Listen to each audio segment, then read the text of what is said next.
Welcome to Let the Quran Speak. My name is Sophia, I'm your host. The aim of Let the Quran Speak is to help you gain deeper insights into Muslims and Islam as it's practiced here and in other parts of the world. Reza Aslan wrote a book called Zealot, The Life and Times of Jesus of Nazareth.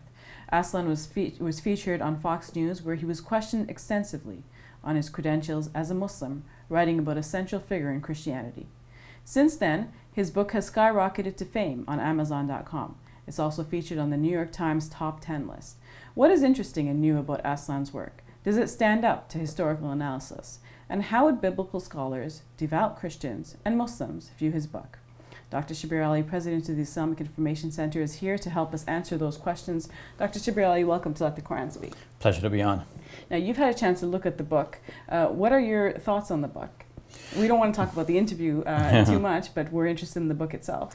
Yeah, the book is interesting. It's different from many other books I've read because while being a scholarly piece of writing, at the same time, many parts of it read like, as one reviewer has put it, like a fast-paced novel. The writer, therefore, demonstrates great literary skill in bringing to a popular readership many of the conclusions which are known from the scholarly writings on the life and times of Jesus, on whom be peace. He calls Jesus, on whom be peace, a zealot. And in our understanding of the word zealot, it's a kind of a negative term. But it seems like he's using it in a different sense. Can you explain what sort of sense he's using it? Of course, we know the term zealot in the sense of an enthusiast, perhaps even more than an enthusiast. Well, almost crazed in a sense. The way he describes the historical situation in which Jesus found himself has to do with that term. Before and after Jesus, there have been, as documented by Reza Aslan in this book, many individuals who either referred to themselves as messiahs, or nonetheless they pursued a program or preached the need for the Jews at the time to throw off the yoke of foreign governance, especially Roman rule at the time of Jesus. And these individuals are actually known and referred to as zealots.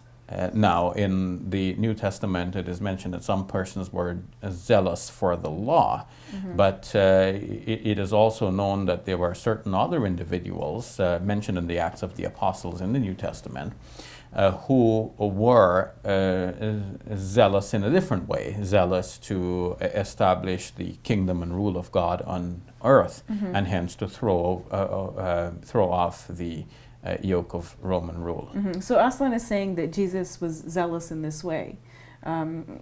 Is this accurate? We often think of Jesus as sort of a peace-loving individual who didn't want a theocratic state.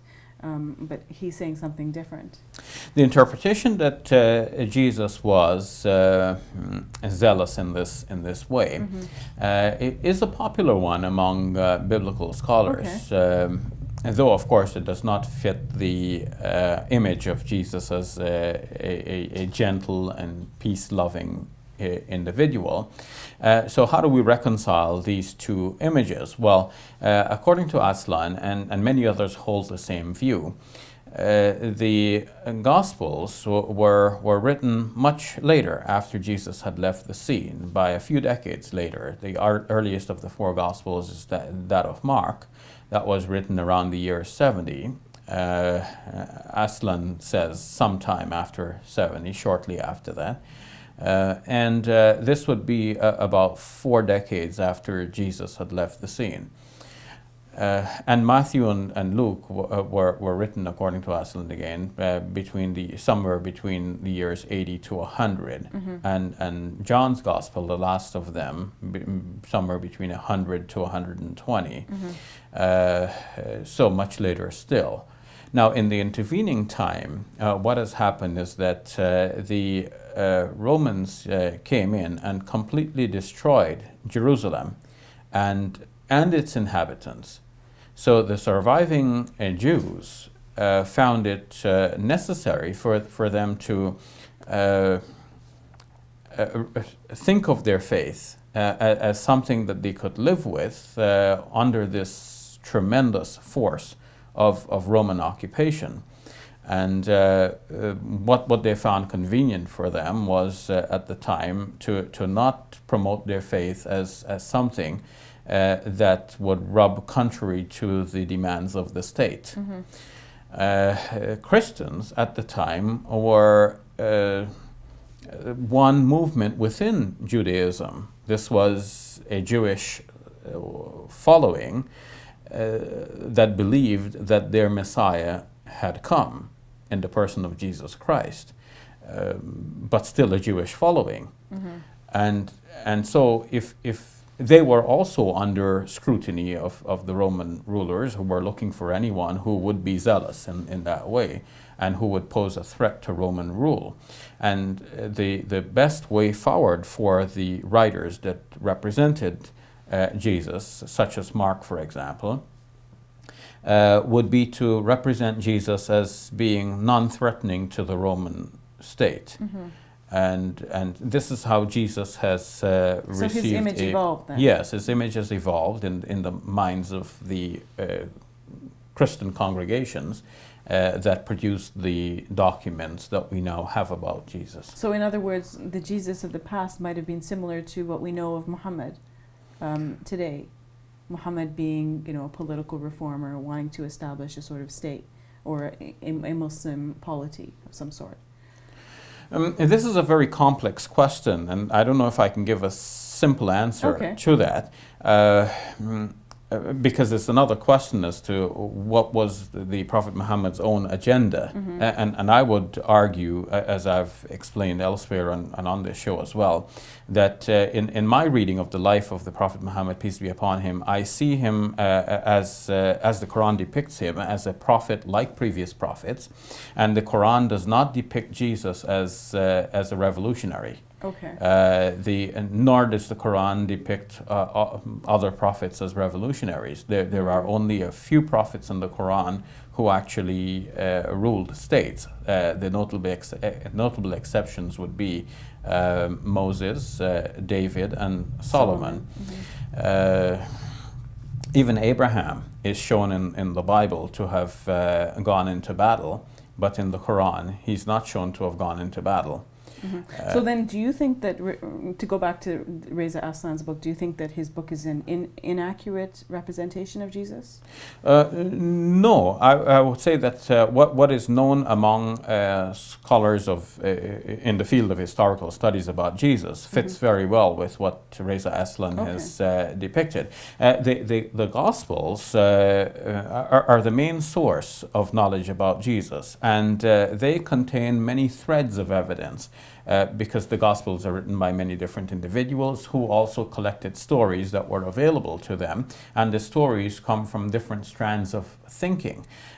Surely the stories coalesce around certain themes. Various writers have their own sort of expectations, and they gather stories that would fit those expectations and represent Jesus in 4 different ways in the 4 Gospels. But nevertheless, one can see that within the Gospels, first of all, among the 4 Gospels, we have 4 distinct basic images, and then within each Gospel you have a collection of various ideas reflected in individual stories and short episodes.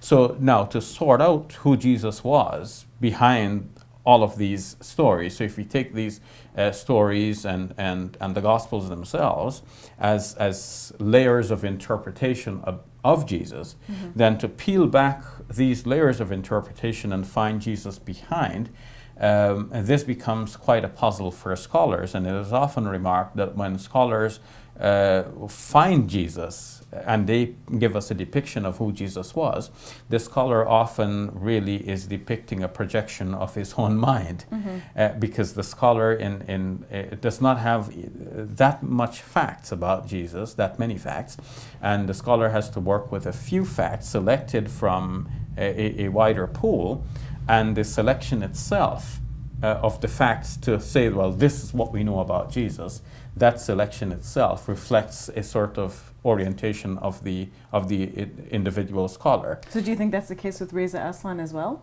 That his depiction of Jesus is a representation of what, of his own predisposition, perhaps? Well, I wouldn't say that in his case, Okay. or in the case of any particular scholar, but every scholar should be aware that we all have our own biases and expectations and so on, and nobody is completely neutral. And in that case, I find his resistance, though on the one hand, in the Fox News interview, there was the continued probing, you're a Muslim, why are you writing a book about Jesus, as though that is so incomprehensible. On the other extreme, we have him protesting that his Muslimness has nothing to do with it. Well, to be sure, his book does not reflect a Muslim sort of predisposition. But Jesus that he depicts is very different from the Muslim understanding. Yes, and he did say that in the interview, and that comes through in the book as well. For example, he treats the virgin birth story of Jesus as a complete fabrication, whereas Muslims would take exception to that. Most Muslims believe that Jesus was conceived in a miraculous fashion. So too do many traditional Christians. Yes, issue. Crucifixion is another issue which many traditional Muslims will find to be at odds with the Quranic story about Jesus. So his book does not reflect a Muslim predisposition, but at the same time one cannot deny some sort of predisposition. But does the Jesus that he comes up with reflect his own expectations? I would say no, because this is a depiction that many scholars, Muslim, Christian, or otherwise, have arrived at, and it is based on a very important feature of the Jesus stories, the idea that he was crucified under Roman rule for the crime of sedition. Okay. We'll leave it at that, Brother Shabir. Thank you for your time. You're welcome. We'll take a break. When we return, the quest for inner peace.